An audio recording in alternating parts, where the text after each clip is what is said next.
అందరికీ నమస్తే అండి.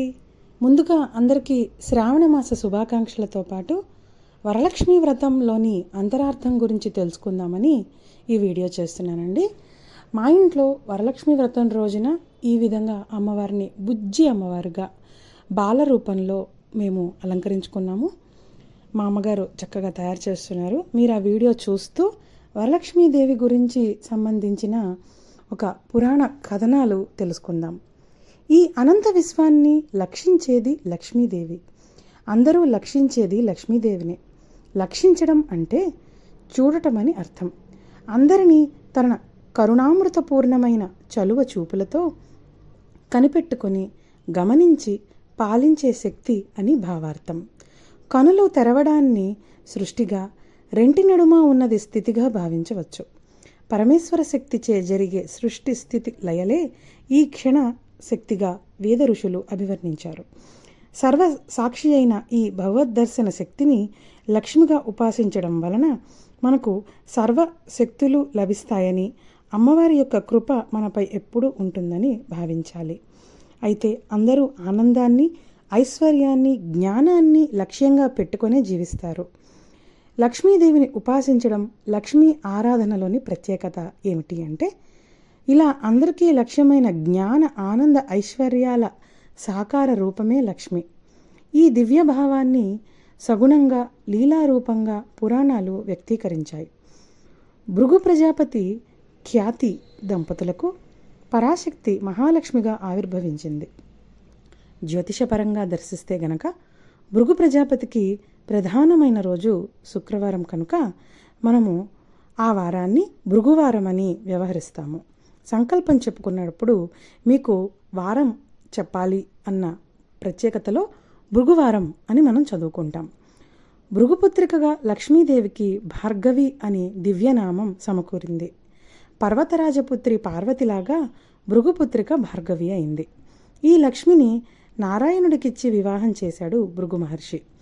నారాయణుడి సంకల్పం, దయాశక్తుల రూపం లక్ష్మి.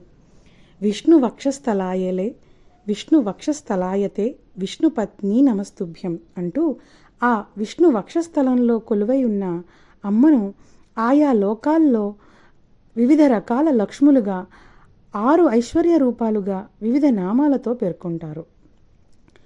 అవి స్వర్గలక్ష్మి, భూలక్ష్మి, గృహలక్ష్మి, వనలక్ష్మి, ఇలా విశిష్ట శోభ సంపదలు కలిగించే శ్రీ వరలక్ష్మి స్థానాలుగా చెబుతారు. శాస్త్రాలు ప్రస్తావించిన సిద్ధలక్ష్మి, మోక్షలక్ష్మి, జయలక్ష్మి, సరస్వతి, శ్రీలక్ష్మి, వరలక్ష్మి కూడా ఈ కోవకే వస్తే ఒకే లక్ష్మి తాలూకా విభిన్న రూపాలను మనం అందరిలోనూ దర్శించుకోవచ్చు. ప్రతి మహిళ కూడా ఒక లక్ష్మీ స్త్రీ స్వరూపంగా మనకు కనిపిస్తుంది. సిద్ధలక్ష్మి ఎవరు? ఏ సాధన చేసినా, ఏ కార్యాన్ని తలపెట్టినా అది సాఫల్యం చెందాలని ఆశిస్తారు. ఆ సఫలతే సిద్ధి. సాధనలో లక్ష్యంగా, సిద్ధ దశలో ప్రాప్తి ఫలంగా ఉంటుంది. కార్యానికి ప్రయోజనం సిద్ధి. మోక్షలక్ష్మి తత్వపరంగా ప్రాపంచికమైన అజ్ఞాన బంధనం నుంచి విడుదల చెంది పరమాత్మతో తాదాత్మ్యతం చెందడమే మోక్షం. సిద్ధి లభించేలా సాధనకు ఉత్తేజాన్ని, వనరులను, శక్తిని అనుగ్రహించే దేవి సిద్ధలక్ష్మి. యోగాలు, కర్మలు ఈ తల్లి వలనే ఫలిస్తూ ఉంటాయి. ఈ మోక్షం అనే సంపదను, మోక్షానికి అవసరమైన యోగ, విచారణాది జ్ఞానశక్తులను ప్రసాదించే ఈశ్వర శక్తి మోక్షలక్ష్మి. జయలక్ష్మి, జయమంటే గెలుపు. ప్రతివారు తామున్న రంగంలో అందరికంటే గొప్పవారుగా ఉండాలని కోరుకోవడం సర్వసహజం. అలా పైచేయిగా, మంచి ప్రకాశవంతులుగా మనం అన్నిటా జయం పొందాలంటే ధర్మ, అర్థ, కామ, మోక్షాలు అనే పురుషార్థాలను సాధించడానికి జయలక్ష్మి అవసరం. ఈ 2 అర్థాలు జయశబ్దానికి ఉన్నాయి కనుక జయాలను ప్రసాదించే తల్లి జయలక్ష్మి. అవరోధాలను దాటగలడమే జయలక్ష్మి యొక్క అంతరార్థం.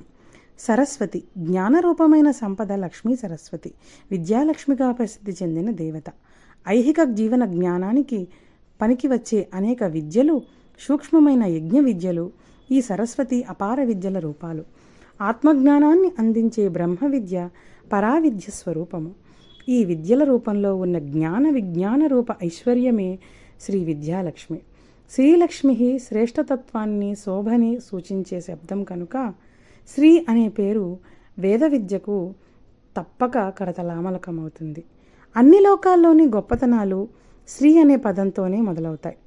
మరి పరమేశ్వరుని ఆశ్రయించుకున్న జ్యోతిస్వరూపిణి అయిన శ్రీ మహాలక్ష్మి వరలక్ష్మి అనే శబ్దానికి కూడా ఎన్నో సంపదలను రథ గజ తురగ పదాది మనకు అష్టైశ్వర్యాలను ప్రసాదించే లక్ష్మీదేవిగా మనకు ప్రసిద్ధి చెందిన శ్రీ చారుమతీదేవి యొక్క కథలోని అంతరార్థం ద్వారా మనకు తెలుస్తోంది. ఆయన లక్ష్మీనారాయణ యొక్క దయ రానిదే మనము లక్ష్మీ కటాక్షాన్ని పొందలేము. సంపద లేని వస్తువు మనం కోరుకోము.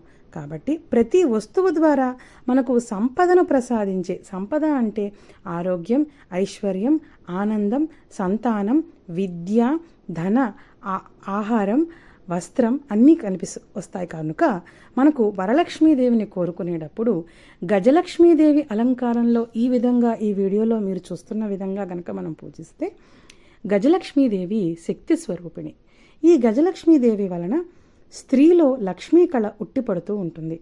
ఈ గజలక్ష్మీదేవి పూజ వలన మనలో ఒక అష్టైశ్వర్య ప్రదాత అయిన లక్ష్మీ కళ కనబడుతూ మన చేతుల ద్వారా ఎవరికైనా ఆహారాన్ని అన్నదానం ద్వారా కానీ, ఎవరికైనా బిడ్డలను ఎత్తుకున్నప్పుడు కానీ, భర్తకు ఎదురు వచ్చే భార్య సిరి సంపదలతో లక్ష్మీ కళగా ఆమె యొక్క తన తేజాన్ని భర్తకు ప్రవేశించి ఆ భర్త యొక్క ఔన్నత్యకి తోడ్పడే విధంగా లక్ష్మి మనకు కనిపిస్తుంది. ఈ శ్రావణ వరలక్ష్మి వ్రతం చేయడంలోని అంతరార్థం తెలుసుకున్నాం కదా. ఇంకా మనము అనేక మంది స్త్రీలను లక్ష్మీ రూపాలుగా ఆరాధిస్తూ స్త్రీలు పేరంటానికి ఒక్కొక్కరిని పిలుచుకొని లక్ష్మీ స్వరూపాలుగా అష్టైశ్వర్య స్వరూపిణిగా భావించి దక్షిణ తాంబూలాలు ఇచ్చి అమ్మవారికి ఇష్టమైన భక్ష్య భోజ్యాలను నైవేద్యంగా పెట్టి సిరి సంపదలనే కాదు విద్యా వినయ సంపదలను ఆయురారోగ్యాలను కూడా కాంక్షిస్తూ మనము ముత్తైదువులకు వాయన తాంబూలాలు ఇచ్చి నమస్కరించాలి. ధన్యవాదాలు.